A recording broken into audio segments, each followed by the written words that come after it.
नमस्कार मित्रों, महेंद्र मूले करंट अफेयर्स की क्लासेस में आप सभी का हार्दिक अभिनंदन है। मेरी करंट अफेयर्स की ये क्लासेस हिस्ट्री, ज्योग्राफी के साथ साथ इकोनॉमी, पॉलिटी और साइंस एंड टेक्नोलॉजी, साथ ही जनरल अवेयरनेस, जनरल नॉलेज और तमाम ऐसी एक्टिविटीज़ जो सोसाइटी के अंदर घटित हो रही हैं और एग्ज़ाम के पॉइंट ऑफ व्यू से इम्पोर्टेंट है, के साथ हमने यहाँ पर बनाई हुई है। और ये आपके आगामी 2021 के जितने भी एग्ज़ाम होंगे, 22 के जितने भी एग्ज़ाम होंगे, निश्चित तौर पे कहीं ना कहीं आपके परीक्षा के लिए काफ़ी उपयोगी है। तो हम इस टॉपिक को यहाँ से डिस्कशन करेंगे, साथ में एग्ज़ाम ओरिएंटेड क्वेश्चंस के साथ कुछ प्रैक्टिस भी करेंगे। हमारे ये सारे लेक्चर्स करंट अफेयर्स के जो भी प्रिलिमिनरी के पॉइंट ऑफ व्यू से हैं, ये कहीं ना कहीं इसका कंटेंट या मटेरियल आपको लाइव आंसर राइटिंग में 3 मार्कर, 5 मार्कर और 11 मार्कर्स में जो है वो मटेरियल को कनेक्टिविटी के साथ जोड़ के अपने आंसर को बेहतर बनाने में भी उपयोगी साबित होगा। तो शुरुआत करते हैं हम करंट अफेयर्स के उन इश्यूज़ के साथ जो एग्ज़ाम के पॉइंट ऑफ व्यू से ज़रूरी हैं आगामी एग्ज़ाम के लिए।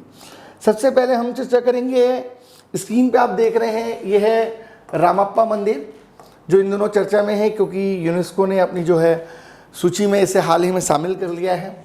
इसके कुछ विशेषताएँ हैं जिस वजह से इसे शामिल किया गया है। 13वीं शताब्दी के आसपास ये रामप्पा मंदिर बनाया गया था और इसकी एक बड़ी लंबी सी कहानी है जो एग्ज़ाम ओरिएंटेड चीज़ों को लेकर ज़रूरी होगा, वो यहाँ पे मैं ज़रूर डिस्कस करूँगा। तो इसकी जो लोकेशन है वो तेलंगाना में है और ये वारंगल तेलंगाना में इसकी लोकेशन है क्योंकि यहाँ भगवान शिव के साथ विष्णु और सूर्य की भी मूर्तियाँ स्थापित की गई हैं।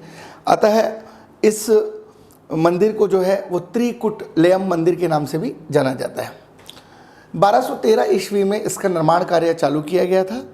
जिन वास्तुकारों ने इन्हें बनाया था उनका नाम रमप्पा था, इसलिए उन्हीं के नाम पर इसका नाम रमप्पा रखा गया। ये दुनिया का एकमात्र मंदिर है जिसका नाम उसके वास्तुकार के नाम पर रखा गया।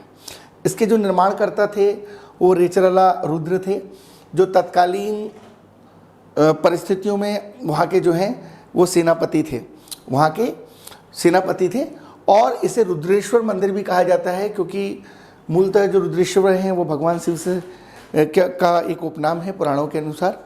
और जो यहाँ के राजा थे वारंगल तेलंगाना के, वो बड़े शिव भगवान के प्रति बड़ी आस्था रखते थे, तो उन्होंने इस मंदिर का निर्माण उस समय करवाया था। महत्वपूर्ण बात यह है कि हाल ही में यूनेस्को द्वारा जो काकतीय रामप्पा मंदिर को विश्व धरोहर में घोषित करने पर प्रधानमंत्री जी ने हर्ष व्यक्त किया था, तो उसके बाद ये नेशनल न्यूज़ का एक हिस्सा भी बना था। और महत्वपूर्ण बात यह है कि हाल ही में इसे जो है 39 नंबर का जो है यूनेस्को की सूची में जो है चिन्हित किया गया है और इसे यूनेस्को में ने अपनी विरासत सूची में शामिल किया है। United Nation Education Scientific Cultural Organization, ये एक संस्था है जो विश्व धरोहरों की जो है सूची जारी करती है और रामप्पा मंदिर को जो है 39 नंबर का जो है स्थान यहाँ पर दिया गया है। इसका निर्माण जो है काकतीय वंश के शासनकाल में हुआ और इसे रुद्रेश्वर या रामप्पा मंदिर के नाम से भी जाना जाता है। और तेलंगाना में लगभग हैदराबाद से 200 किलोमीटर उत्तर पूर्व में ये पालमपेट करके एक गांव है, वहाँ पर जो है ये स्थित है। पालमपेट करके एक गांव है, वहाँ पर यह स्थित है। और महत्वपूर्ण बात यह है कि जो काकतीय वंश के सेनापति थे रेचरला रुद्र, उनके समय में निर्माण इसका हुआ था और 1213 के आसपास इस मंदिर का निर्माण प्रारंभ हुआ था। विशेष बात इसके बारे में ये है कि यहाँ के जो शासक थे रुद्रदेव और उनके सेनापति थे रेचरला, उनने काकतीय शासन के समय में जो है इस मंदिर का निर्माण करवाया था। और अहम बात यह है कि इस मंदिर के बारे में अहम बात यह है कि 800 साल पुराने इस मंदिर में अभी भी जो है जस की तस स्थिति देखने को मिलती है। साथ ही यहाँ पर जो विशेष प्रकार के पत्थर लगे हैं वो पानी में जो है डूबते नहीं हैं, है ना। और कुछ विशेष बातें भी इसको लेकर के हैं क्योंकि एग्ज़ाम के पॉइंट ऑफ व्यू से अगर हम देखें तो जो प्रश्न यहाँ पर बन सकता है कि भाई रामप्पा मंदिर कहाँ पर है, तेलंगाना में है ना, वारंगल के अंदर है, भगवान शिव, विष्णु और सूर्य देव की मूर्ति यहाँ पर है। क्योंकि करंट अफेयर्स में हम चीज़ों टॉपिक्स जो हैं उनको एक सरसरी नज़र डालकर ये देखने का प्रयास कर रहे हैं कि क्वेश्चन अगर कोई बनता है तो आपको वहाँ पर टिक लगना चाहिए, ठीक है। 1213 में इसका निर्माण हुआ था रेचरला रुद्र के द्वारा इम्पोर्टेंट बात है कि यूनेस्को की सूची में इसे 39 नंबर का स्थान दिया गया है। और इससे संबंधित अगर कोई प्रश्न आता है, मान लीजिए क्वेश्चन आ जाएगा, निम्नलिखित कथनों पर विचार कीजिए। रामप्पा मंदिर तमिलनाडु राज्य के पालमपेट में स्थित है। ठीक है, पालमपेट में तो है लेकिन पालमपेट तमिलनाडु में नहीं है। तो यहाँ पर आप अगर पढ़ के जाएंगे तो इसको समझ जाएंगे कि ये बात पहली वाली गलत दी हुई है। इस मंदिर का निर्माण चोल राजवंश के द्वारा किया है, ये भी गलत दिया हुआ है, काकतीय वंश के द्वारा दिया गया। तो ना एक ना दो, इस तरीके का क्योंकि पैटर्न चल रहा है तो आपको पढ़ाई भी इसी पैटर्न पे करनी पड़ेगी। तो रामप्पा मंदिर का निर्माण जो है वो काकतीय राजवंशों के द्वारा किया गया 13वीं शताब्दी में। और इसकी जो लोकेशन है हमने आपको बताया कि वो तेलंगाना में है। और क्योंकि यूनेस्को ने अपनी सूची में इसको 39 नंबर का स्थान दिया है तो निश्चित तौर पर ये टॉपिक कहीं ना कहीं करेंट कनेक्टिविटी के साथ बन सकता है। अब जिस तरीके की पृष्ठभूमि तैयार हो रही है परीक्षाओं की, उसमें आपको हर चीज़ का basic core applied current contemporary पढ़ना पड़ेगा। अगर आप हिस्ट्री पढ़ रहे हैं तो आपको ध्यान देना पड़ेगा कि उसमें जो आर्ट एंड कल्चर से रिलेटेड चीज़ें हैं, प्राचीन भारत, मध्यकालीन भारत, आधुनिक भारत या विश्व इतिहास की भी कोई महत्वपूर्ण चीज़ है तो वो कहीं ना कहीं किस तरीके के प्रश्न के स्वरूप में सामने आ सकती है। उस तरीके से आप ज्योग्राफी पढ़ रहे हैं तो ज्योग्राफी पढ़ते समय भी आपको ध्यान देना पड़ेगा कि इकोलॉजिकल पर्सपेक्टिव से, इन्वायरमेंट की दृष्टि से, बायोडाइवर्सिटी की दृष्टि से, क्लाइमेट चेंज की दृष्टि से या वर्ल्ड सिनेरियो में कोई एक्टिविटी की दृष्टि से या पर्टिकुलर लोकेशन या वो प्लेस क्यों चर्चा में है। तो इस तरीके की चीज़ें अब आपको करंट कनेक्टिविटी के साथ पढ़नी पड़ेंगी। इस तरीके से पॉलिटी में कोई कॉन्स्टिट्यूशनल अमेंडमेंट हो रहा है, कोई पॉलिटिकल घटना घट रही है, कुछ इस तरीके के डेवलपमेंट्स पॉलिटिकल हो रहे हैं तो पॉलिटी के सिलेबस को ध्यान में रख के आपको पढ़ना पड़ेगा। इसी तरीके से अर्थव्यवस्था में, इकोनॉमी के क्षेत्र में भी, और सेम यही पैटर्न जो है साइंस एंड टेक्नोलॉजी के पैटर्न में भी आपको करना पड़ेगा। साथ ही साथ जो जनरल नॉलेज और जनरल अवेयरनेस है, चाहे वो स्पोर्ट्स के क्षेत्र से हो, कंप्यूटर के क्षेत्र से हो, सोशल इशू पे हो, वेलफेयर को लेकर हो, एजुकेशन या हेल्थ इशू को लेकर हो, हमारा जो दृष्टिकोण है इस तरीके का रहना चाहिए। और हम पूरी कोशिश करेंगे कि हम 360 डिग्री के साथ जो है यहाँ पर करंट अफेयर्स बहुत इत्मीनान से और अच्छे से पढ़ा दें, क्योंकि अब हम जो पढ़ाएंगे यहाँ पर प्रॉपर हम कोशिश करेंगे कि आईएएस का जो 2022-23 का एग्ज़ाम हो रहा है प्रीलिम्स का, उसमें भी चीज़ें काम आएँ, है ना। कोशिश करेंगे कि 2021 वाले में भी हमारी काफ़ी चीज़ें यहाँ से आ जाएँ।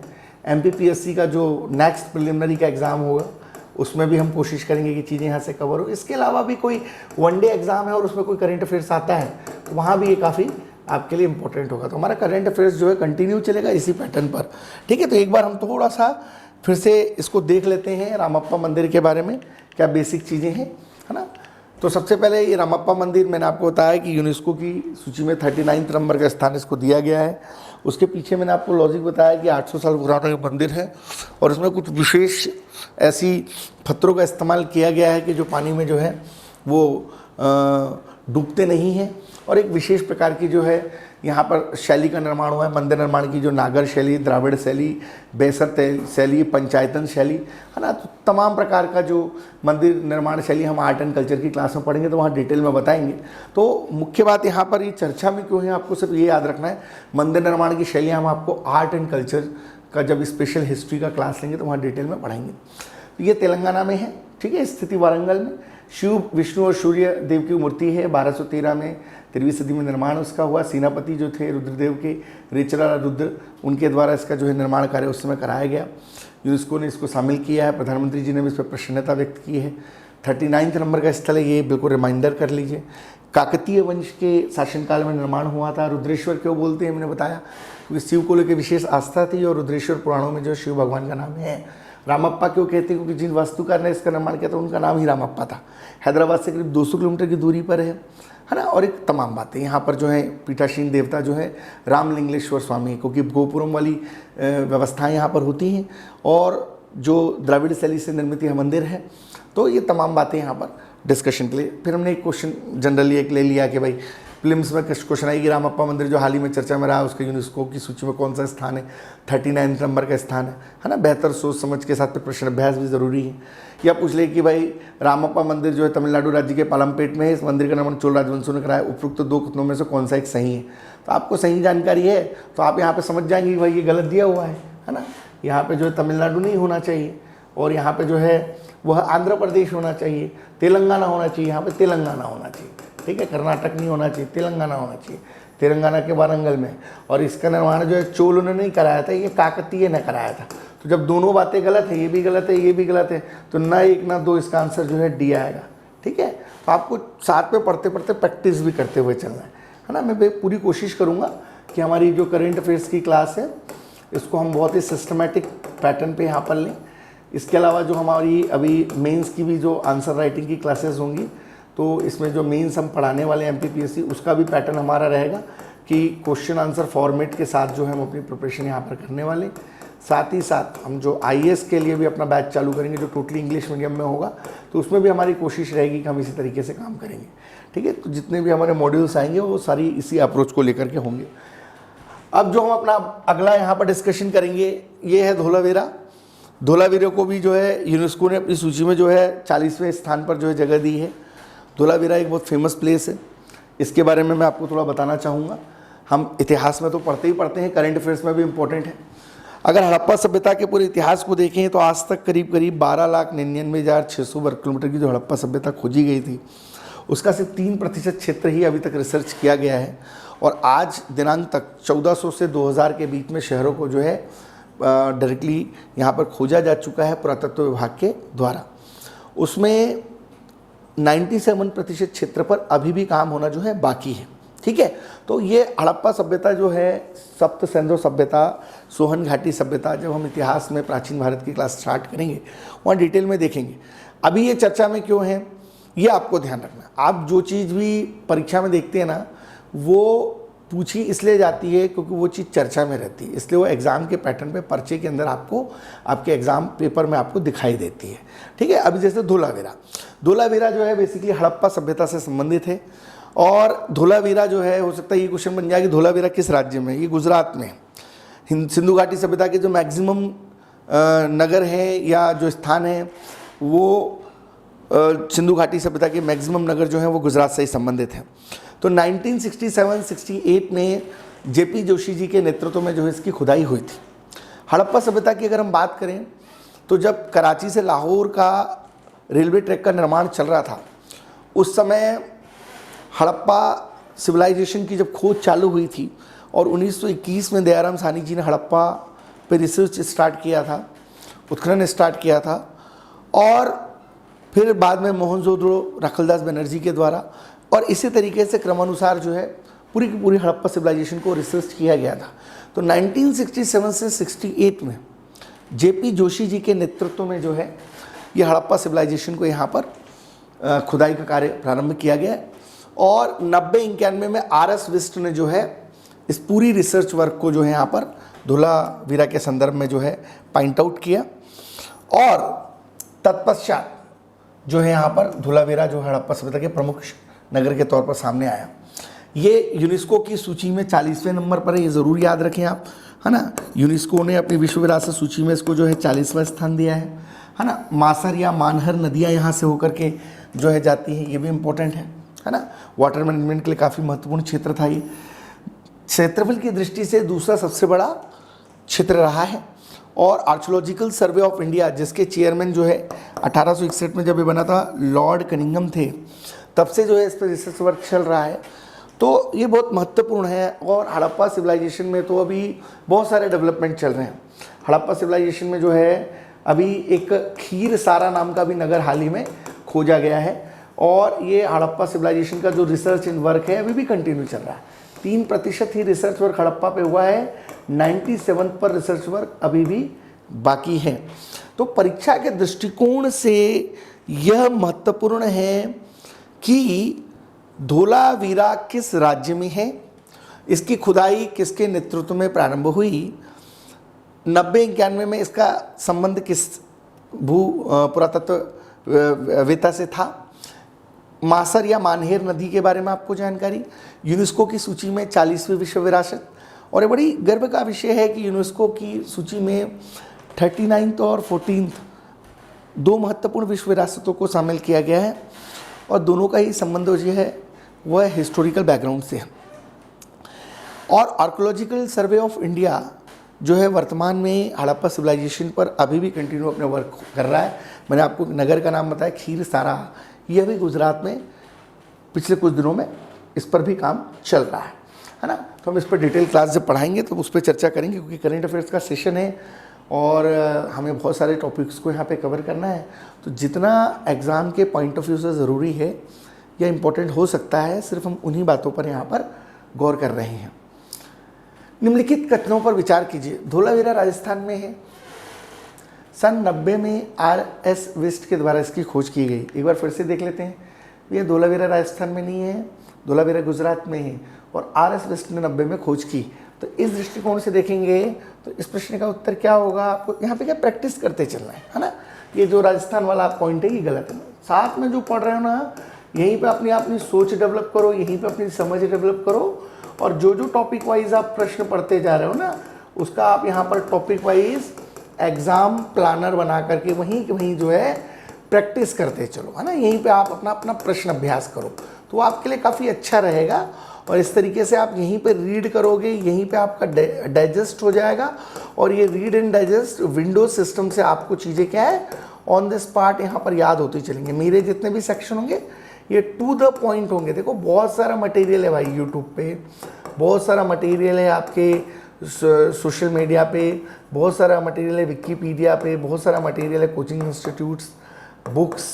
दुनिया में मटेरियल कंटेंट की कहीं कोई कमी नहीं है। आपके लिए कौन सा कंटेंट इंपॉर्टेंट है और आप उसको कैसे यूटिलाइज करते हो, ये काफ़ी इंपॉर्टेंट है। ठीक है, तो अभी हमको आगे के बारे में सोचना है, अपने आगे की रणनीति के बारे में सोचना है। आप MPPSC का एग्ज़ाम दे रहे हो, 2021 में आप फिर से प्रीलिम्स देने की तैयारी में हो या जो भी प्रीलिम्स हुआ उसका मेंस देने की तैयारी में हो, तो आप मेंस को भी फोकस करते चलें और अगला जो प्री है उस पर भी कंसंट्रेशन रखें। और इस तरीके से MPPSC 2021-22 में आप एनी हाउ अगर फाइनली क्रैक करना चाहते हैं तो आपको करेंट अफेयर्स डेली पढ़ना पड़ेगा और पढ़ना भी चाहिए, क्योंकि करंट अफेयर्स एक अवेयरनेस आपके अंदर डेवलप करता है। इसके अलावा GS के हमारे जितने भी टॉपिक हैं, चाहे वो हिस्ट्री हो, ज्योग्राफी हो, पॉलिटी हो, इकोनॉमी हो, साइंस एंड टेक्नोलॉजी हो, इसके अलावा इथिक्स है, हिंदी है ना, निबंध है और थोड़ी बहुत मैथ्स रीजनिंग भी अपनी मजबूत करके चले ना, CSET के भी पॉइंट ऑफ व्यू से। और आजकल मैथ्स जो है मेंस में भी आएगी पेपर 3 के अंदर। तो सारी चीज़ों पे आप काम करते चलो तो आपको कहीं ना कहीं फ़ायदा होगा। तो ये पहला वाला भाई गलत हो गया, दूसरा वाला सही हो गया, तो आंसर जो इसका आ जाएगा केवल 2 सही हैं। ठीक है, यहाँ पे मैं कोशिश करते चल रहा हूँ कि कुछ क्वेश्चंस मैं यहाँ पर बना दे रहा हूँ, फिर इसको हम आपको PDF भी अवेलेबल करा देंगे, इससे बनने वाले और डिफरेंट क्वेश्चंस भी हम आपको अवेलेबल करा देंगे। अब हमारे सेशंस कंटिन्यू आएंगे भाई, है ना। अगला जो पॉइंट है ना, जो हमने पढ़ लिया उसको थोड़ा रिवाइज भी करते चलो, आगे पार्ट पीछे से पार्ट। ठीक है, ये 29 जुलाई को विश्व बाघ दिवस मनाया गया।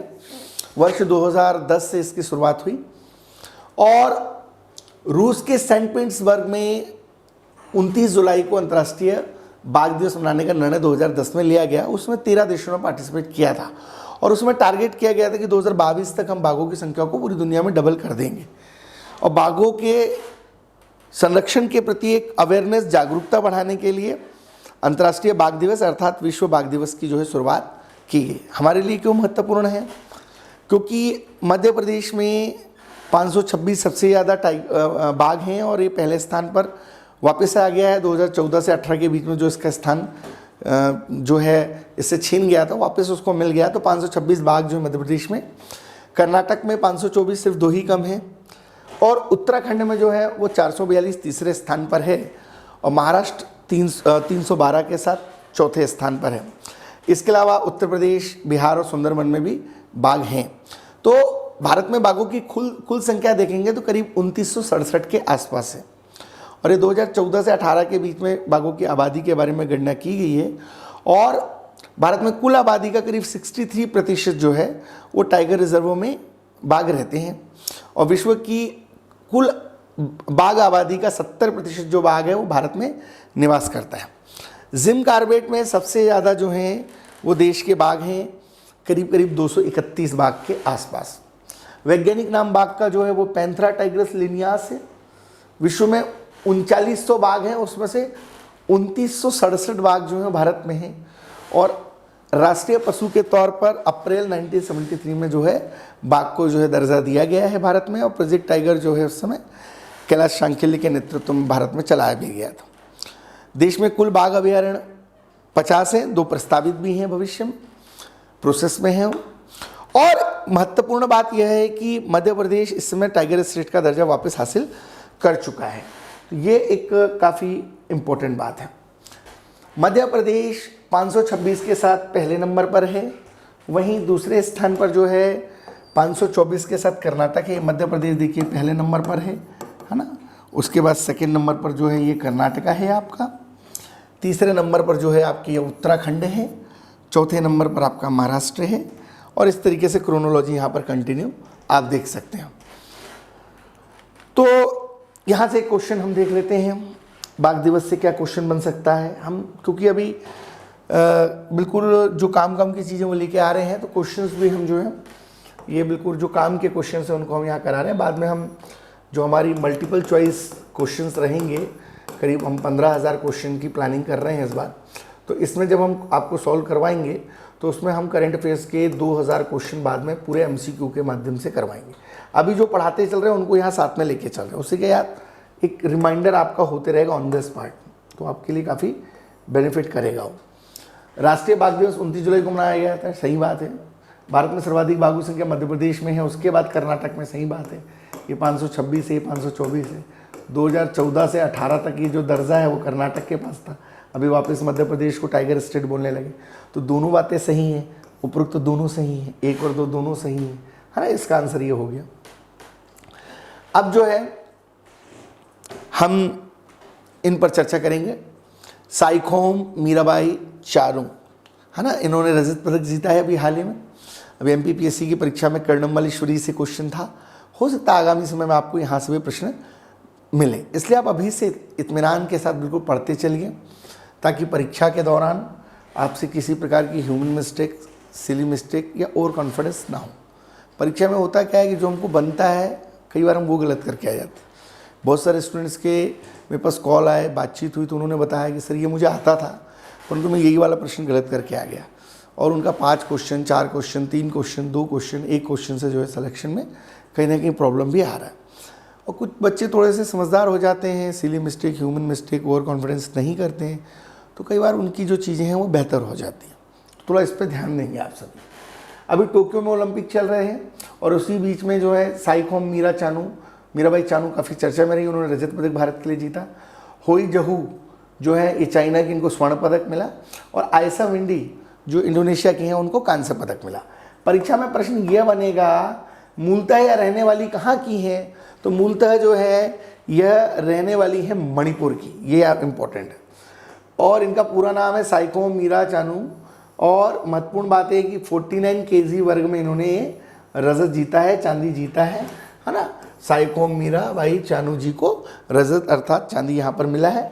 महिला वेट लिफ्टर हैं ये, पद्मश्री इनको ऑलरेडी दिया जा चुका है। इनके बारे में एक खास बात, 2018 में कॉमनवेल्थ जब ऑस्ट्रेलिया में हुए थे तो वहाँ उन्होंने 49 kg में स्वर्ण पदक जीता था, और 2017 का जो विश्व वेट लिफ्टिंग चैम्पियनशिप है इन्होंने ये भी जीती थी। इम्पॉर्टेंट ये इसलिए है क्योंकि भारत को पहला पदक तालिका में इन्होंने स्थान दिलाकर पूरे देश को जो है वो गौरवान्वित होने का जो है मौका दिया, और इसके लिए मैं व्यक्तिगत तौर पर जो है साइखोम मीराबाई चानू को जो है हृदय की गहराइयों से नमन करता हूँ। और बहुत प्राउड और नाज की बात है कि ऐसी बेटियां भारत में हैं, और मुझे लगता है भविष्य में निश्चित तौर पे आगामी ओलंपिक प्रतियोगिताओं में ये गोल्ड भी लेकर आएंगे, और सभी आज की युवाओं को इनसे प्रेरणा लेनी चाहिए, और ये काफ़ी प्रेरणादायी व्यक्तित्व हैं। ठीक है, इनका जीवन काफ़ी संघर्ष में रहा है और एंड ऑफ द डे इन्होंने अचीव भी किया है, और भारतीय युवाओं के लिए यकीनन ये एक बहुत प्रेरणा स्रोत के तौर पर जानी जाएंगी। मीराबाई चानू को 49 kg में हाल ही में रजत पदक मिला है, बिल्कुल सही बात है, उनको मिला है, हाँ कोई इससे मना नहीं कर सकता। मूलतः या मिजोरम की हैं, ये गलत बात है भैया, ये मणिपुर की हैं, अभी हमने पढ़ा था मणिपुर की। तो भैया पहला वाला सही है और दूसरा वाला जो है वो गलत है भैया, ठीक है। तो इस तरीके के जो प्रश्न हैं, अब जो स्वरूप परीक्षाओं का हो रहा है वो डायरेक्ट ना पूछ के थोड़ा सा आपसे मेहनत करवाना चाह रहा है, इसलिए कोई भी चीज़ को आप डिटेल में पढ़िए ना। परीक्षा में अभी पूछिए था ना, टटैया भील का नाम बताओ, कभी क्या बैरागी का मूलतः नाम क्या था बताओ भैया, इसलिए पूरा पढ़ के जाओ, डिटेल में पढ़ के जाओ, कब कहाँ से क्या पूछ लेगा कोई भरोसा नहीं है ना, इसलिए अच्छे से पढ़ के जाओ। नेक्स्ट टॉपिक पे चलते हैं, ये वायरल डिसीज़ के बारे में बात कर रहे हैं। तो वायरल बीमारी या वायरस के कारण जो होने वाली बीमारी की स्थिति जो है ये चर्चा में रहती है। हाल ही में बर्ड फ्लू की वजह से, क्योंकि ये चर्चा में है, मानवों की एक मृत्यु दर्ज की गई है एवियन इन्फ्लूज़ा वायरस की वजह से, और ये बर्ड फ्लू इन दिनों काफ़ी सुर्खियों में है। और H5N1 इसका वायरस है ना, मुर्गी के माध्यम से, बतखों के माध्यम से जो है ह्यूमन बॉडी के अंदर ये आ जाता है। ठीक है, तो ये आपको सिर्फ इतना याद रखना है कि H5N1 जो है बर्ड फ्लू से रिलेटेड है ना, H5N1 बर्ड फ्लू से रिलेटेड है। हम जब साइंस एंड टेक की क्लास करेंगे उसमें हेल्थ वाला टॉपिक पढ़ेंगे, बीमारियां पढ़ेंगे, तो हम तमाम बीमारियां उसमें आपको बताएंगे। अभी प्री में क्वेश्चन में आ गया था, कोविड-19 वाला एक आया था कि कोविड निम्नलिखित में से कौन सी बीमारी जो है कोरोना से संबंधित है, मर्स है ना, सॉर्स और कोविड-19, उसका उपयुक्त सभी आंसर था। कई लोग वो भी गलत करके आ गए, तो इसलिए थोड़ा ध्यान से पढ़ के जाओ ना। तो ये H5N1 जो है ये बर्ड फ्लू से रिलेटेड है, और H1N1 जो है वो स्वाइन फ्लू से रिलेटेड है ना, ये स्वाइन फ्लू है, और H5 जो N1 है ये आपका बर्ड फ्लू है। यूपीएससी ने भी क्वेश्चन पूछा है, एमपीपीएससी ने मेंस में क्वेश्चन पूछा है। हम डिटेल में साइंस टेक की क्लास में इसमें चर्चा करेंगे, अभी तो ये करंट में चर्चा में है इसलिए हम यहाँ पे चर्चा कर रहे हैं। तो H5N1 स्वाइन फ्लू से संबंधित गलत, ये जो है भैया बर्ड फ्लू आना चाहिए H5N1 है ना। H5N1 जो है वायरस का पैटर्न है, यहाँ पे बर्ड फ्लू आना चाहिए, और यहाँ पे जो नीचे लिखा हुआ है ये स्वाइन फ्लू आना चाहिए। ठीक है, तो ये आपको याद रखना है, रिमाइंडर करना है, और ये प्रश्न आपका बन जाएगा ना एक ना दो सही है ना। तो ये वाला यहाँ पे बर्ड फ्लू आ जाएगा यहाँ, और ये वाला जो है ये स्वाइन फ्लू आ जाएगा। तो ये H5N1 जो है ये बर्ड फ्लू से रिलेटेड है, और H1N1 जो है ये स्वाइन फ्लू से रिलेटेड है। ठीक है, तो ना एक ना दो इसका आंसर ये आ जाएगा। ठीक है, इंपॉर्टेंट है, इसको भी देख लेंगे आप। हाल ही में ये मेकेदातु परियोजना चर्चा में रही। ये मेकेदातु बेसिकली जो है कर्नाटका तमिलनाडु के बॉर्डर पे एक जगह है, वहाँ पर ये कर्नाटका के द्वारा बनाया जा रहा है, और कावेरी नदी जल विवाद जो काफ़ी लंबे अरसे से चल रहा है, इस पर डेम 999 एक मूवी भी अभी चर्चा में थी पिछले कुछ समय पहले, और आए दिन कावेरी नदी जल प्राधिकरण के जो जजमेंट्स आते हैं उसको लेकर ये मीडिया या सुर्खियों में चर्चा में रहता ही है। अभी इसलिए चर्चा में है क्योंकि ये बेसिकली जो कर्नाटका और तमिलनाडु के अंदर जो कर्नाटक है उसने वाटर मैनेजमेंट का एक बैलेंस सिस्टम और सहसंयोजन बनाए रखने के लिए एक प्रोजेक्ट केंद्रीय जल आयोग को दिया है, जिसका हेडक्वार्टर श्री सेलम में है, और केंद्रीय जल आयोग 1945 में स्टैब्लिशमेंट हुआ है। तो ये कर्नाटका और तमिलनाडु के बीच में जो है यहाँ पर जो है ये पूरा का पूरा आप सिस्टम समझ सकते हैं है ना। और प्रोजेक्ट जो है मेकेदातु प्रोजेक्ट जो है ये इन दिनों चर्चा के अंदर चल रहा है। इस पूरे प्रोजेक्ट को समझने का प्रयास करेंगे। प्रोजेक्ट ये है कि कर्नाटक सरकार के द्वारा ये बोला गया है कि केंद्रीय जल आयोग को रिपोर्ट में कि संतुलित जलाशय और सह पेयजल योजना हम बना रहे हैं, और इसके लिए कावेरी और उसकी सहायक नदी अराकावती उसके संगम पर एक गहरी खाई जो है वहाँ पर जो है उसको चयनित किया गया है ये मेकेदातु प्रोजेक्ट के लिए। कारण ये है कि कर्नाटका में जो है आमतौर पे जो है वो पानी को लेकर तमिलनाडु के साथ विवाद होते रहता है, और कावेरी नदी जल प्राधिकरण भी 90 में इसके लिए गठित किया गया है, और आर्टिकल 262 के अंतर्गत दो राज्यों के बीच में नदी जल विवाद को सुलझाने के लिए जो है कुछ जजमेंटल प्रोविजंस किए गए हैं। और जल विवाद आर्टिकल 262 से संबंधित है, ये तो महत्वपूर्ण है। हम करंट अफेयर्स में कभी कभी इस विषय पर भी डिस्कशन करेंगे। अभी परीक्षा के लिए इंपॉर्टेंट ये है कि मेकेदातु प्रोजेक्ट जो है कौन बना रहा है, कहाँ बन रहा है। तो अगर आप भारत के मैप में लोकेशन देखेंगे तो ये आपका तमिलनाडु यहाँ पर है और ये आपका कर्नाटका यहाँ पर है। तो ये कर्नाटका और तमिलनाडु के जो बीच में यहाँ पर जो है ये वाला एरिया, ये पर्टिकुलर एरिया जो है यहाँ पर जो है ये मेकेदातु प्रोजेक्ट जो है बनाया जा रहा है। और मैंने बताया आपको इन दिनों चर्चा में प्रश्न आ सकता है कि मेकेदातु प्रोजेक्ट कर्नाटका राज्य से संबंधित है। बिल्कुल सही बात है, कर्नाटका से ही यह संबंधित है। ठीक है, कावेरी उसकी सहायक नदी अरकावती पर यह बनाया जा रहा है, ये भी बात बिल्कुल सही है। उपरोक्त तो दोनों सही लग रहे हैं। ठीक है, या भी ये भी पूछ सकता है कि मेकेदातु परियोजना जो है वो किस राज्य से संबंधित है, डायरेक्ट क्वेश्चन पूछ लेगा। ठीक है, तो इस तरीके का भी ट्रेंड चल रहा है कि करंट की गतिविधियों के साथ आप चलते चलें। नेक्स्ट टॉपिक है, हाल ही में जो आर्थिक सलाहकार कार्यालय है उसने जून 2021 में जो है थोक मूल्य सूचकांक या होल प्राइस इंडेक्स को लेकर के जो है एक रिपोर्ट जारी की है, और उसमें ये बताया गया है कि जो इन्फ्लेशन है जून 2021 में वो उच्च दर पर है, और उसके उच्च दर पर है उसका जो है निम्न आधार प्रभाव, जो बेस इफेक्ट है वो एक प्रमुख कारण है। और बेस इफेक्ट को लेकर भी ये डिस्कशन में आर्थिक सलाहकार कार्यालय ने अपनी बात रखी है कि जो आधार प्रभाव है वो दो डेटा बिंदुओं के बीच में तुलना करता है। इम्पॉर्टेंटली ये समझने की कोशिश करें कि जो होल प्राइस इंडेक्स है, बेसिकली ये होल प्राइस इंडेक्स जो है 1942 से जो है कंटिन्यू चल रहा है। 1942 से होल प्राइस इंडेक्स पे जो है गणना की जाती है, थोक मूल्य सूचकांक।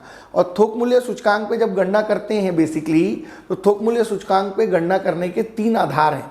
मतलब WPI का मतलब है थोक मूल्य सूचकांक, और थोक मूल्य सूचकांक के द्वारा जो है वो इन्फ्लेशन को जो है नापा जाता है, या सामान्य भाषा में समझ सकते हो प्राइस हाइक या महंगाई को नापा जाता है। वैसे तो देखा जाए तो जनरली महंगाई, प्राइस हाइक और इन्फ्लेशन में भी अंतर होता है इकोनॉमिकली टर्म में अगर जाएं तो, परंतु करंट अफेयर्स के अंतर्गत क्योंकि हमें WPI को सामान्य भाषा में समझना है, तो आप ये समझ लीजिए कि इन्फ्लेशन अर्थात महंगाई को नापने के लिए हम कुछ विशेष इकोनॉमिक टर्म का प्रयोग करते हैं। उसमें एक WPI होता है, होल प्राइस इंडेक्स, जो 1942 से हम कंटिन्यू इस्तेमाल कर रहे हैं।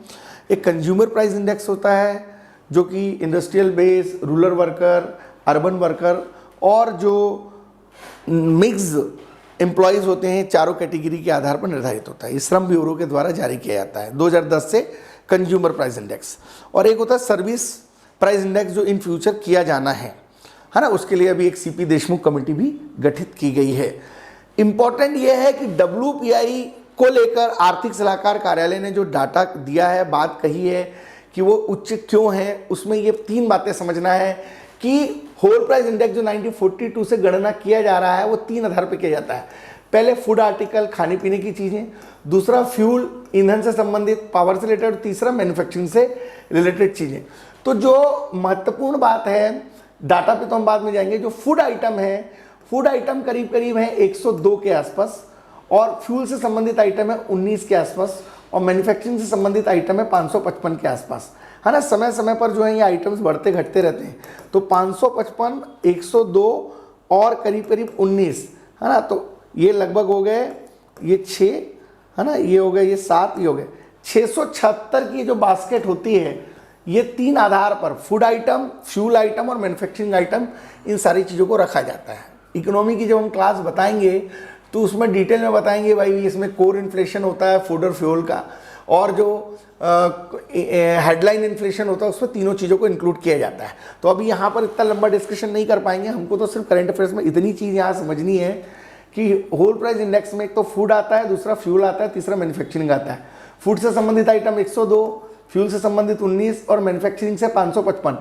अब ये जो फूड आर्टिकल्स होते हैं ये महंगाई के लिए जिम्मेदार हैं करीब करीब 22%, और फूल से संबंधित चीज़ें हैं 14%, और 64% के आसपास जो आइटम है वो मैन्युफैक्चरिंग से रिलेटेड है। अगर हम 2020 में अभी देखें कि फूड आइटम्स का इन्फ्लेशन कितना रहा, तो 6.15 के आसपास रहा है, जबकि फ्यूल जो है वो -3.64 और मैन्युफैक्चरिंग जो है 0.34 के आसपास रहा है। तो आप ये देख रहे होंगे डाटा घटते बढ़ते रहते हैं और इस पर जो है बदलाव आते रहता है। और अभी अगर आप देखेंगे, अगर एनुअली अगर हम देखेंगे होल प्राइस इंडेक्स में टोटल अगर आप देखेंगे पिछले पूरे साल का आप एनालिसिस करने के बाद, तो आप देखेंगे कि करीब ओवरऑल जो है 5.22 के आसपास जो है हमारा होल प्राइस इंडेक्स जो है इस समय यहाँ पर काउंट किया गया आर्थिक सलाहकार के मंत्रालय के द्वारा। तो महत्वपूर्ण बात यह है कि जो होल प्राइस इंडेक्स है ये कब से काउंट किया जा रहा है, याद रखें 1942 से किया जा रहा है। और इन्फ्लेशन को नापने के 3 तरीके होते हैं, एक होल प्राइस इंडेक्स, दूसरा कंज्यूमर प्राइस इंडेक्स और तीसरा सर्विस प्राइस इंडेक्स। प्रश्न देखते हैं। थोक मूल्य सूचकांक 42 से प्रारंभ हुआ, बिल्कुल सही बात है ना। हाल ही में 75 साल पूरे भी हुए थे इसके, इसलिए भी ये चर्चा में था, है ना। दूसरा, संपूर्ण भारत के लिए थोक मूल्य सूचकांक का जो आधार वर्ष 2004 पास था वो 17 में बदलकर 2011-12 कर दिया गया आधार वर्ष, ये भी बात बिल्कुल सही है। तो थोक मूल्य सूचकांक 42 ये भी सही है, और आधार वर्ष जो है 4-5 से कन्वर्ट होकर जो है वह 11-12 हो गया, ये भी बात बिल्कुल सही है। आधार वर्ष पर एक डिटेल कक्षा हम भारतीय अर्थव्यवस्था के जो है अपने लेक्चर में लेंगे, और भारतीय अर्थव्यवस्था को हम जब यहाँ पर पढ़ाना चालू करेंगे तो डिटेल में सारी चीज़ें समाहित करके आगे बढ़ेंगे। क्योंकि करंट अफेयर्स एक ऐसा विषय होता है जहाँ पर जीएस के सारे टॉपिक्स आ जाते हैं, और हमारा प्रयास अब, क्योंकि हमारे पास समय है, जिसमें मैराथन क्लास ले रहे थे उस समय थोड़ा हमारे पे एक अतिरिक्त प्रेशर भी था, समय का भी अपना अभाव था, साइकोलॉजिकल भी कहीं ना कहीं चीज़ें रहती हैं। तो अभी हम करंट अफेयर्स बिल्कुल 360 डिग्री से 100% अप्रोच के साथ पढ़ेंगे। हर टॉपिक का बेसिक और कोर जो है हम अपने फाउंडेशन बैच में तो पढ़ाएंगे ही पढ़ाएंगे। इसके अलावा जो हम अप्लाइड बातें हैं वो अपनी आंसर राइटिंग में डालेंगे। करंट की चीज़ें हम करंट अफेयर्स में पढ़ा ही रहे हैं, और हम यहाँ पर कुछ कंटेम्प्ट्री इन फ्यूचर डिस्कशन भी करेंगे जो हमको ऐसे राइटिंग और इथिक्स की चीज़ों में भी काम आएगा।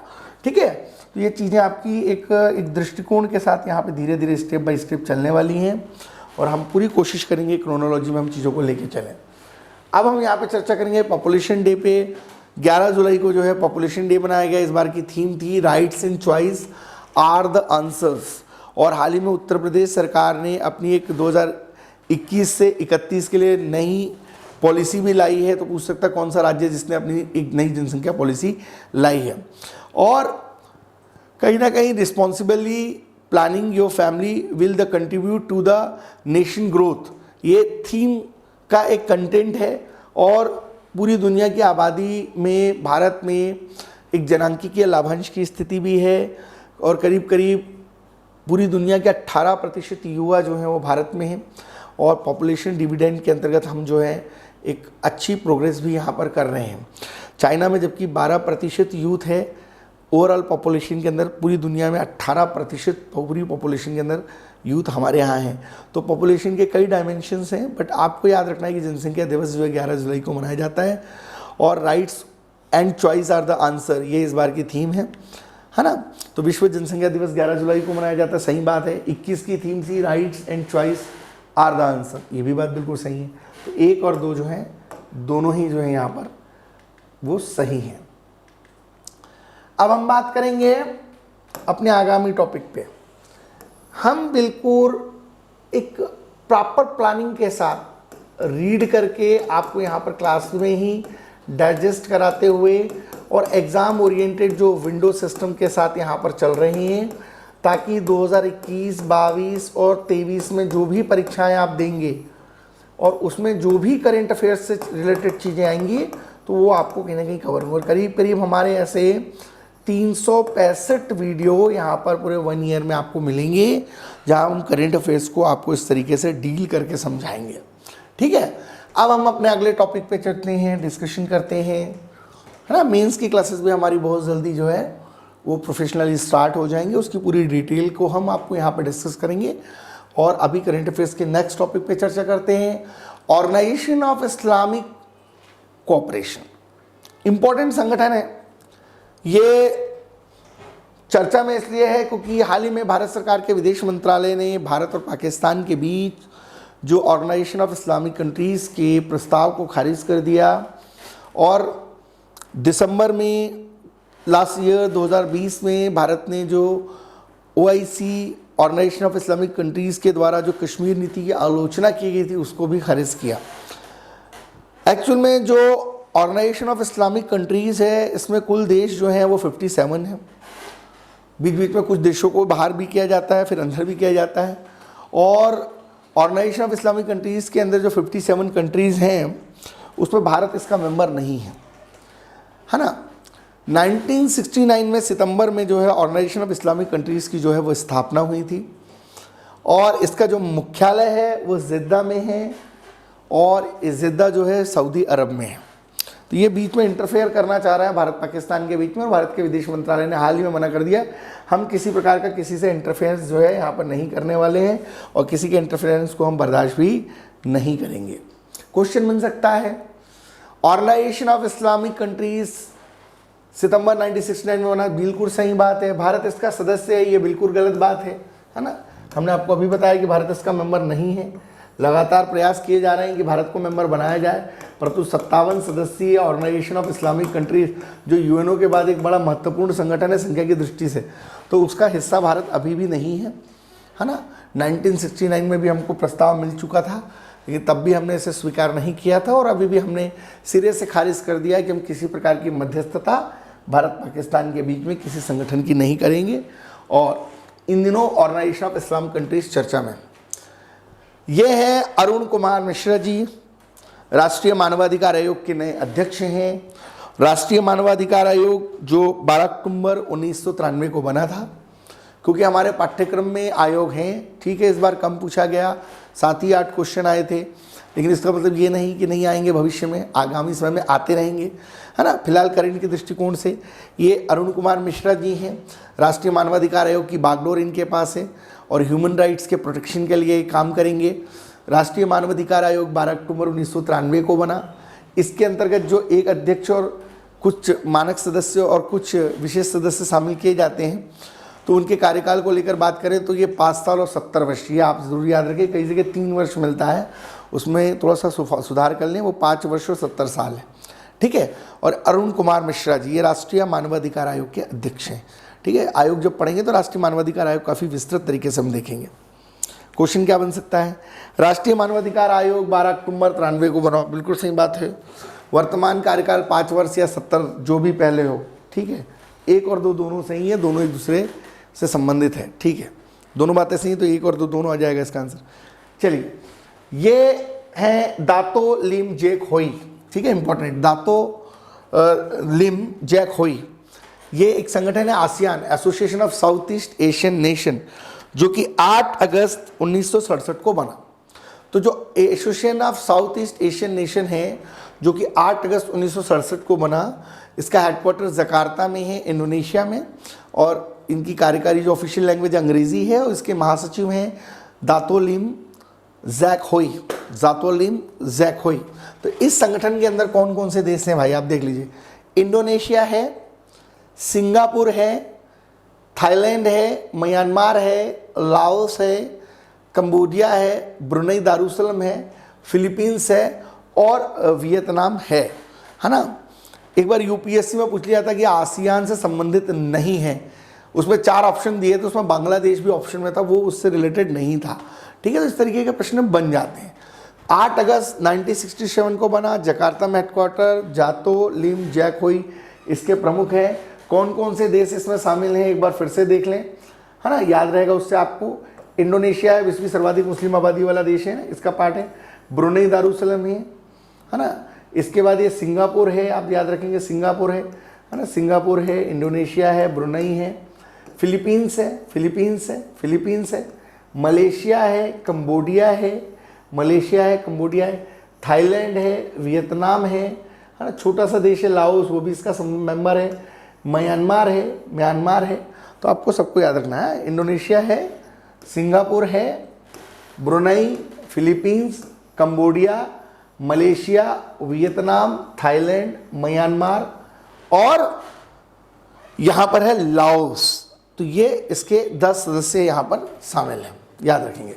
आसियान 1967 में बना, सही बात है, 8 अगस्त को बना था। और दातो लिम जैक होई जो है वर्तमान में इसके महासचिव, ये बात भी सही है, दोनों ही बातें यहाँ पर सही हैं। हाल ही में एशियन डेवलपमेंट बैंक चर्चा में है, क्यों? क्योंकि एशियन डेवलपमेंट बैंक जो है उसे हाल ही में तमिलनाडु सरकार को भारत सरकार के प्रस्ताव पर औद्योगिक कनेक्टिविटी के लिए 484 करोड़ मिलियन अमेरिकन डॉलर जो है ऋण दिया है। और एशियन डेवलपमेंट बैंक बेसिकली 19 दिसंबर 1966 को बना था और हेडक्वार्टर इसका मनीला में है, फिलीपींस में है। 68 कंट्रीज़ एशियन डेवलपमेंट बैंक के अंतर्गत शामिल हैं, उसमें से 49 जो हैं वो एशिया की हैं। और इसमें बहुत सारे देशों के शेयर्स हैं, उसमें जापान और अमेरिका का सबसे ज़्यादा शेयर है, करीब 15.6 के आसपास। उसके चीन का है 6.4 के आसपास, भारत का भी शेयर है 6.3 के आसपास। हम पढ़ेंगे इसको डिटेल में अपनी जीएस की क्लास में, तो बताएंगे। ऑस्ट्रेलिया का है करीब 5.8 के आसपास। क्वेश्चन बन सकता है, एशियन डेवलपमेंट बैंक 66 में बना, ठीक है, 19 दिसंबर 66। सबसे बड़े शेयरधारक जापान अमेरिका है, बिल्कुल सही बात है ना। सबसे बड़े शेयरधारक है 15.5 के आसपास। इसके बाद चाइना और भारत और ऑस्ट्रेलिया 6.4, 6.3, 5.8, ये भी बात सही है, दोनों ही बातें सही है। व्याख्या करते हैं। UAPA unlawful activity of prevention act चर्चा में, ठीक है, इंपॉर्टेंट है। नेक्स्ट टॉपिक 1967 में उपा आया था। ये अनलॉफुल एक्टिविटीज प्रिवेंशन एक्ट है, निवारक निरोध अनुच्छेद 22 के अंतर्गत हम पढ़ते हैं इसको। तो हाल ही में दिल्ली के हाई कोर्ट ने अपना फैसला सुनाते हुए उपा की एक अस्पष्ट धारा 15 है उसको परिभाषित किया है पुनः तरीके से, और ये बोला है कि जो गैर कानूनी गतिविधियां हैं उसकी प्रभावी रोकथाम ज़रूरी है। और unlawful activity of prevention act में एक प्रॉपर चेंज होना चाहिए और उसके संशोधन को लेकर जो पेंडिंग बिल है 19 से वो अभी तक पड़ा हुआ था, उसको लेकर के भी टिप्पणी आई हुई है और इसमें मृत्युदंड और आजीवन कारावास दोनों के प्रावधान है। और महत्वपूर्ण बात यह भी है कि भारतीय के साथ साथ विदेशी नागरिक दोनों को इसमें दंडित करने के विषय रखे गए हैं और संसद द्वारा हाल ही में से मंजूरी भी दे दी गई है। जैसे पहले पोटा कानून था 2002 में, prevention of terrorism activity act, इस तरीके से अभी हाल ही में national national encounter of terrorism centre, इस पर भी एक नई चर्चा यहाँ पर चल रही है और एनआईए जो है इस प्रकार की आतंकवादी गतिविधियों को रोकने के लिए समय समय पर प्रयासरत रहती है। तो हो सकता है कि क्वेश्चन पूछ ले उपा क्या है ना, अभी जैसे रोबोटिक्स से टॉपिक पूछ लिया था पूमा क्या है, तो उसको लोग कंफ्यूज कर गए है ना। टेक्नोलॉजिकल जो चीज़ें हैं उनको हम अच्छे से प्रॉपर यूनिट 9 में पूरा प्रीलिम्स के लिए लेंगे तो वहाँ डिटेल में देखेंगे। तो उपा का फुल फॉर्म पूछ लिया कभी, अनलॉफुल एक्टिविटी प्रिवेंशन एक्ट 1967, आप याद रखिएगा, दिल्ली हाईकोर्ट के निर्णय के बाद ये चर्चा में। उपा 67 में ऐसे ही बात है, भारतीय और विदेशी नागरिकों दोनों को ही इसमें दंडित करने के जो प्रावधान शामिल किए गए दोनों में भेदभाव नहीं है किसी प्रकार का। तो उपा के अंतर्गत दोनों के लिए गाइडलाइन रखे हुए, तो 1 और 2 दोनों ही यहाँ पर सही हैं। अगली चर्चा हम करते हैं अरावली की पहाड़ियाँ इन दिनों चर्चा में हैं, ज्योग्राफिकल पॉइंट ऑफ व्यू से महत्वपूर्ण है अरावली। हम ज्योग्राफी में अरावली पूरा पढ़ते भी हैं, हमने पढ़ाई भी अपनी मैराथन क्लास में भी यहाँ पर डिस्कशन किया था और आगे भी हम डिस्कशन करेंगे। परंतु करंट अफेयर्स के अंतर्गत क्यों चर्चा है, क्योंकि सुप्रीम कोर्ट ने इकोलॉजिकल पॉइंट ऑफ व्यू से संवेदनशील अरावली की जो वन भूमि है उसके 10,000 आवासीय निर्माण क्षेत्र को अतिक्रमण हटाने के लिए हाल ही में हरियाणा गवर्नमेंट को दिशा निर्देश दिए हैं और आवश्यक उपाय करने के लिए आदेश जारी किए हैं। अरावली गुजरात, राजस्थान, हरियाणा, दिल्ली तक के फैला हुआ है, एक लंबी श्रृंखला है। द ओल्डेस्ट प्लेटू रेंज है, प्री कैम्ब्रियन काल से संबंधित है, 570 करोड़ साल पहले इसका निर्माण कार्य हुआ है। विश्व के पुराने पहाड़ों के अवशेष के तौर पर ये जानी जाती है ना। 1757 मीटर की यहाँ पर माउंट आबू चोटी है जो राजस्थान के सिरोही ज़िले में, यहाँ पे जैन समाज के लिए तीर्थ प्लेस भी है जिसे दिलवाड़ा जैन मंदिर के नाम से जाना जाता है। तो और भी बहुत सारी बातें हैं हम जो ज्योग्राफी में पढ़ेंगे। तो ये इस समय चर्चा में क्योंकि सुप्रीम कोर्ट की जो है गाइडलाइन को लेकर प्रश्न आ सकता है। अरावली विश्व के सबसे प्राचीन पहाड़ों के अवशेष है प्री कैम्ब्रियन काल के, बिल्कुल सही बात। वर्तमान में दिल्ली से अजमेर तक के एक असतत श्रेणी के तौर पर इसको देखा जाता है, ये भी बात बिल्कुल सही, ठीक है। तो दोनों ही बातें यहाँ पर सही हैं। चलिए अगला टॉपिक देखते हैं। ये है डॉल्फिन, गंगा डॉल्फिन के नाम से इसे जाना जाता है। वैज्ञानिक नाम है प्लेटनिस्टा गैंगेटिका और आबादी 1200 से 1800 के बीच में। IUCN जो है international union for conservation of nature ने इसे संकटग्रस्त श्रेणी में शामिल किया है रेड डाटा बुक के अंतर्गत। और विक्रमशिला गंगा डॉल्फिन अभयारण्य जो है वो बिहार के भागलपुर में है। महत्वपूर्ण बात यह है कि 2009 में इसे राष्ट्रीय जलीय जो है पशु भी घोषित किया जा चुका है, क्योंकि international union for conservation of nature जो लुप्त प्रजातियों पर 1948 से काम कर रही है, हेडक्वार्टर इसका ग्लैंड में है। और महत्वपूर्ण चीज़ ये है कि इसे international union for conservation of nature की रेड लिस्ट में संकटग्रस्त श्रेणी में रखा गया है।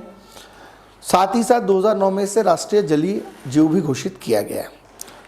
तो ये प्रश्न बन सकता है, इसको सुशु भी बोलते हैं, कि गंगा डॉल्फिन जो है उसका वैज्ञानिक नाम जो है प्लेटिनिस्टा गैंगेटिका है, बिल्कुल सही बात। 2009 में इसे राष्ट्रीय जल जीव घोषित किया गया है, ये बात भी बिल्कुल सही है। तो 1 और 2 जो हैं वो दोनों ही बातें यहाँ पर सही हैं। तो ये हमारी कुछ चर्चा थी करेंट अफेयर्स पे। हम अपने करेंट अफेयर्स के नेक्स्ट लेक्चर में आपको फिर से मिलेंगे। एक बार हम थोड़ा आपको रिमाइंडर करा दें आज के करेंट अफेयर्स में हमने क्या क्या पढ़ा है ना। पढ़ने को बहुत कुछ है, परंतु हमें एग्जाम ओरिएंटेड पढ़ना है। रामप्पा मंदिर जिसको 39 नंबर की साइट घोषित किया गया है, इसको ज़रूर पढ़ें, याद करें, कॉन्सेप्चुअल देख लें क्या क्वेश्चन मिल सकते हैं। ये 3 मार्कर में भी पूछा जा सकता है ना। यूनेस्को द्वारा 39 नंबर पे इसको स्थान दिया गया। यूपीएससी के लिए भी इंपॉर्टेंट है, पीएससी के लिए भी इंपॉर्टेंट है, जितनी व्यापम और जो वनडे एग्जाम्स है उनके लिए भी इंपॉर्टेंट है। धूलावीरा को 40वें नंबर का यूनेस्को सूची में शामिल किया गया, इंपॉर्टेंट है। कहाँ पे, किस राज्य में, किसने खोजा था, इंपॉर्टेंट है, बिल्कुल पढ़ के जाइए। प्रोजेक्ट टाइगर 29 जुलाई को टाइगर दिवस मनाया जाता है। मध्य प्रदेश इसमें नंबर 1 पे है, राजस्थान कर्नाटका नंबर 2, उत्तराखंड नंबर 3 पे है ना। और 2022 तक का जो लक्ष्य था बाघों की संख्या दुगनी करने का, उसको लेकर भी एक डिस्कशन यहाँ पे चल रहा है। तो इसको पढ़ना ज़रूरी है। ठीक है, इसके बाद हमने जो है साइखोम मीराबाई चानू पे चर्चा की, जिन्होंने हमें चांदी या रजत दिलाया टोक्यो ओलंपिक के अंदर 49 kg में, है ना। मणिपुर की रहने वाली इंपॉर्टेंट है ना। इनको हाल ही मणिपुर सरकार ने एडिशनल एसपी का दर्जा भी दे दिया है ना। H5N1 जो बर्ड फ्लू है वो चर्चा में है, और H5N1 चर्चा में है, वायरस से संबंधित बीमारी है, इसलिए H1N1 भी चर्चा में है ना। बीमारियों का दौर सा चल पड़ा है, इसलिए सारी बीमारियां पढ़ के जाइए, है ना। ये मेकेदातु परियोजना ये भी चर्चा में है। ठीक है, कर्नाटक राज्य से संबंधित है। WPI को लेकर हमने बेसिक चर्चा करी, 75 साल पूरे हो रहे हैं, है ना। इन्फ्लेशन को मापने का एक मापदंड या तरीका है। इसके बाद हमने पॉपुलेशन डे पे चर्चा करी। इस बार की थीम क्या थी? विश्व जनसंख्या में हम चाइना को बहुत जल्द पीछे छोड़ के आगे आने वाले हैं, इसको लेकर भी एक प्रयास जारी है ना। साथ ही साथ जो है एक टॉपिक हमारा ये रह गया था, इसको थोड़ा देख लेते हैं। Pension fund regulatory development authority, जो RBI है वो 4 क्षेत्रों में काम करता है। एक बैंक के क्षेत्र में जिसका नियंत्रण RBI के पास होता है ना। दूसरा वित्तीय संस्थाओं में शेयर मार्केट जिसका कंट्रोल SEBI के पास होता है। तीसरा पेंशन सेक्टर जिसको FPRD के DA के नाम से जाना जाता है। और चौथा जो है LIC GIC जो IRDA जो इंश्योरेंस संबंधित कामों को देखता है। तो इस समय पेंशन निधि विनियामक विकास प्राधिकरण चर्चा में है, क्योंकि pension fund regulatory development authority जो 23 अगस्त 2003 को बनी थी, पेंशन को लेकर नए मापदंडों को लेकर इस समय चर्चा में है। आंशिक पेंशन योजना पर समीक्षा की जा रही है, और ये रेगुलेटरी बॉडी के तौर पे काम करता है ना। अगस्त 2003 को ये बना था, नई दिल्ली में हेडक्वार्टर है। सुप्रीतम बंदोपाध्याय, जिनको स्क्रीन पे आप देख रहे हैं, इसके वर्तमान में अध्यक्ष हैं, और ये वित्त मंत्रालय के अंतर्गत जो वित्तीय सेवा प्रभाग है उसके अंतर्गत ये काम करता है। क्वेश्चन बन सकता है pension fund regulatory development authority कब बनी? 23 अगस्त 2003 को। बिल्कुल सही बात है। जैसा भी इस बार NBFC non banking financial corporation act को लेकर पूछ लिया था कि 23 फरवरी 2018 को जो है RBI ने गाइडलाइन जारी की थी, इसलिए डेट पेड याद करके जाओ, नहीं तो तकलीफ हो जाएगी। तो ये pension fund for regulatory development authority 23 अगस्त 2003 को बना, वित्त मंत्रालय के अधीन है। दोनों ही बातें सही है। इसके बाद ऑर्गेनाइजेशन ऑफ इस्लामिक कंट्रीज़ को लेकर हमने चर्चा करी। ठीक है, इसके बाद हमने राष्ट्रीय मानवाधिकार आयोग के अध्यक्ष को लेकर हमने चर्चा करी। फिर हमने आसियान को लेकर चर्चा में करी। आसियान के बाद फिर हमने ADB को लेकर चर्चा करी। UPA को लेकर के डिस्कशन किया हमने। अरावली की पहाड़ियों को लेकर डिस्कशन किया, और हमने गंगा के डॉल्फिन को लेकर चर्चा करी। ठीक है, हमारी आगामी चर्चाएं इस तरीके से और जारी रहेंगी।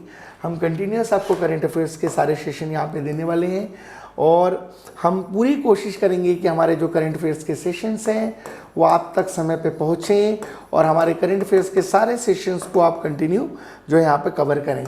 चाहे पॉलिटी से संबंधित कोई करंट अफेयर्स की एक्टिविटी हो, ज्योग्राफी से रिलेटेड हो, हिस्ट्री से रिलेटेड हो, आर्ट एंड कल्चर, इकोनॉमी, अंतर्राष्ट्रीय संगठन से रिलेटेड हो, है ना। इसके अलावा science and technology, biology, biotechnology, साथ ही साथ जनरल अवेयरनेस, जनरल नॉलेज से लेकर भी कोई कंटेम्प्रेरी इशू या विविध या मिसलिनियस से संबंधित भी करंट अफेयर्स हो तो हम उसको यहाँ पर अपने लेक्चर्स में कवर कराएंगे। और किसी प्रकार की कोई भी समस्या अगर आपको आती है तो मैं अपना व्हाट्सअप नंबर यहाँ पे दे रहा हूँ, है ना, 9584928252। मेरे इस व्हाट्सअप नंबर के माध्यम से जो है मैं आपको PDF फॉर्म में सारे नोट्स यहाँ पे भेज दूंगा। फिलहाल आपको व्हाट्सअप पर जो है अपना नाम और अपनी डिटेल मुझे भेजनी होगी, और इसके बाद जो है मैं आपको यहाँ पर आपको PDF फॉर्म में जो है यहाँ पे आपको मैं अवेलेबल करा दूंगा सारी चीज़ों को, और फिर मैं करंट अफेयर्स के इसी तरीके से सेशन लेके आते रहूँगा। और हम पूरी कोशिश करेंगे कि 2021-22 में जो है UPSC के एग्ज़ाम के लिए और MPPSC के एग्ज़ाम के लिए हम कंटिन्यू करंट अफेयर्स की श्रृंखला को जारी रखें। साथ ही जितने भी वनडे एग्ज़ाम्स हैं उनके लिए भी ये करंट अफेयर्स जो है कहीं ना कहीं बेनिफिशियल रहेगा, इंपॉर्टेंट रहेगा। ठीक है, तो थैंक यू सो मच, और सुनते रहिए, लाइक ज़रूर करिए, सब्सक्राइब भी ज़रूर करिए, लोगों को शेयर भी करिए, और किसी भी प्रकार का कोई डाउट आता है तो ज़रूर आप बताइए। ठीक है, और पढ़ाई कंटिन्यू रखिए, हार्डवर्क बिल्कुल करते रहिए, निराश कतई मत होइए, और मेहनत करते रहिए। एक दिन ज़रूर आपको सफलता मिलेगी। सही तरीके से सही दिशा में प्रयास करें। ठीक है, थैंक यू सो मच।